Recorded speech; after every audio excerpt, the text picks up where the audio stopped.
नमस्कार प्रेक्षकांनो, मालिकेच्या पुढील काही म्हणजेच 28 तारखेच्या भागामध्ये खूपच रंजकदार असं वळण येणार आहे. स्वानंदी जलस होणार आहे, तिला समरच्या प्रेमाची जाणीव होणार आहे. इथे मल्लिकाने डाव टाकलेला असतो स्वानंदी आणि समर या दोघांनाही वेगळं करण्यासाठी, पण इथे मात्र स्वानंदी मात्र समरच्या या वागण्यामुळे जलस होणार आहे आणि ती समरला तिच्या प्रेमाची कबुली देणार. हे सगळं कशा पद्धतीने होणार ते आपण आपल्याच्या या व्हिडिओमध्ये पाहणार आहोत. खरं तर स्वानंदी आता आश्रमात आलेली असते. तिने आश्रमात वसुंधरा दिनाचा कार्यक्रम ठेवलेला असतो आणि त्या कार्यक्रमासाठी स्वानंदी तिथं पोहोचलेली असते. तेव्हा मात्र घडतं असं की स्वानंदी त्या कार्यक्रमासाठी आलेली तर आहे, पण तिथं आल्यानंतर स्वानंदीच्या लक्षात येतं की तिथे समर अजून पोहोचलेला नाही. खरं तर सगळे येऊन थांबलेले असतात आणि स्वानंदी त्याचबरोबर तिची मैत्रीण दोघीही तिथं असतात. त्यांना दोघींनाही असं वाटत असतं की समर वेळेवर आला पाहिजे, पण समर काही अजून आलेला नसतो. पत्रकार मंडळीसुद्धा जमा झालेली असतात आणि सगळेजण प्रश्नांचा भडीमार करू लागतात की मला नाही वाटत, असं म्हणत असतात की या कार्यक्रमामध्ये समर राजवाडे येतील. समर राजवाडे येणारच नाही आहेत असं त्या लोकांचं चाललेलं असतं. पण इकडे स्वानंदी म्हणत असते, पण तुम्हाला कोणी सांगितलं की मिस्टर राजवाडे येणार नाही आहेत? तेव्हा ती लोक म्हणतात, हे सगळं खोटं आहे. मला असं वाटतंय की हा जो कार्यक्रम आहे ना, ह्यांचा बंदच पाडला पाहिजे, हे आश्रम बंद पाडलं पाहिजे, कारण काहीही झालं तरीही हे आश्रम चालू ठेवायचं नाही, असं ती लोक बोलत असतात. आणि तेव्हा मात्र स्वानंदीला खूप धक्का बसतो, कारण आश्रम बंद होणं ही गोष्ट साधी नाही आहे. इकडे मल्लिकाने तोपर्यंत वेगळाच डावा खायला घेतलेला असतो. मल्लिकाच्या मनात एक वेगळंच सुरू आहे कारस्थान, कारण तिला असं वाटतंय की या सगळ्यामध्ये आपण ह्या समर आणि स्वानंदीला एकत्र येऊ द्यायचं नाही. समर आणि स्वानंदी जर एकत्र आले तर आपली वाट लागणार आहे हे तिला माहिती आहे आणि समर आणि स्वानंदीला वेगळं करण्यासाठी जे काय करता येईल ती सगळं करायची तयारी तिनं केलेली असते. आणि मग इकडे त्यासाठीच ते पत्रकार पाठवलेले असतात. तिच्या डोक्यात एकच विचार असतो की या पत्रकारांनी तिथं जायचं आणि त्यानंतर तिथे गोंधळ घालायचा, म्हणजे समर आणि स्वानंदी या दोघांचीही वाट लागणार. पण स्वानंदी म्हणत असते, अहो ऐकून घ्या जरा, मिस्टर राजवाडे येत आहेत, तुम्हाला माहिती आहे ना ते किती बिझी असतात, ते बिझी शेड्यूलमधून येणार आहेत, त्यांना काही तेवढीच कामं नाही आहेत, असं ती सांगत असते. पण ती लोक मात्र ऐकायला तयार नसतात. ते म्हणत असतात की आश्रम बंदच केला पाहिजे, कारण यांच्या वेळेची किंमत नाही आहे. तर तिचं असं म्हणणं असतं की ऐकून घ्या, फक्त तुम्ही ऐकून घ्या.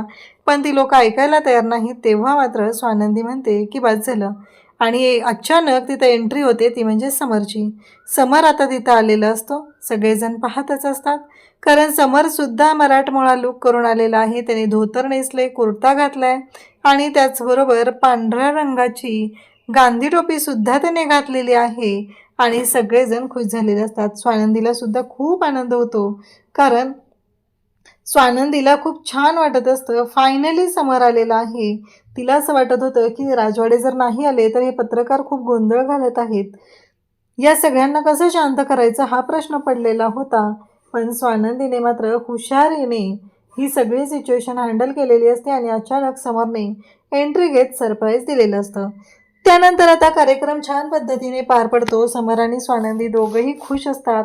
कार्यक्रम छान झालेला असतो म्हणून स्वानंदीला सुद्धा तिला खूप छान वाटत असतं आणि त्याचबरोबर या सगळ्या गोष्टी आता सुरू झालेल्या असतात. तर इकडे स्वानंदी आता घरी येते आणि मग मल्लिका स्वानंदीकडे आलेली असते. दुसऱ्या दिवशी मल्लिका स्वानंदीला म्हणू लागते, अगं स्वानंदी, तुला माहिती आहे का, समरला किमयाचा फोन आलेला. स्वानंदी म्हणते, किमया? कोण किमया? स्वानंदीला माहीतच नाही आहे की किमया ही आता कोण आहे नवीन.